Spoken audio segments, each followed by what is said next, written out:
বাঁধাকপি শাক দিলে আর একটু জল দেওয়ার দরকার নেই।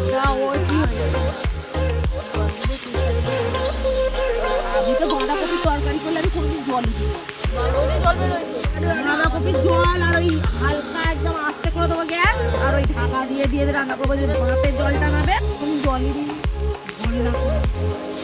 ভাপেতেই রান্না ভাপ আর তেল দুটোই মিলে রান্না কমপ্লিট।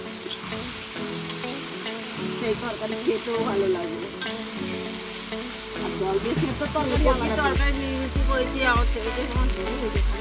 আমার ফুলকপির তরকারি বলবে বলছে আমার এই আদা রসুন পেঁয়াজ দিয়ে আমার খেতে ভালো লাগে না। আমি ফুলকপিটাকে শুধু 5 ফোড়ন কাঁচা লঙ্কা একটু কড়াই শুকিয়ে দিয়ে করি ভালো লাগে। আদা বাটা দিয়ে দিই একটু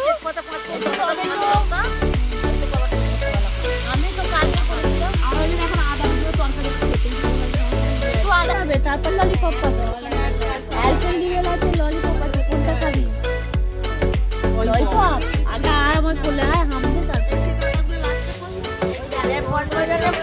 চলছে লাগছে হামদে আগে হামদে তারপর আমি নিয়ে আসবো।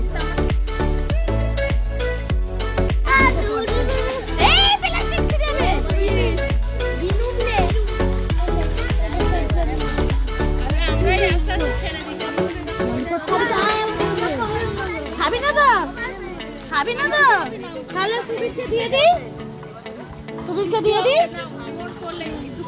খাবি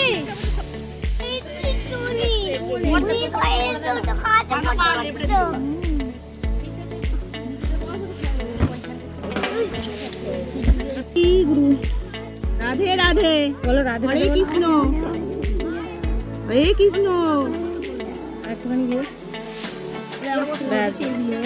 তোমার পাতা কই? আমি খাবো না। খাওয়াবো কেন? খাওয়াবো খাওয়ালে আলু দাও দেখি আলু আর কপি ভাবি রেখে দাও।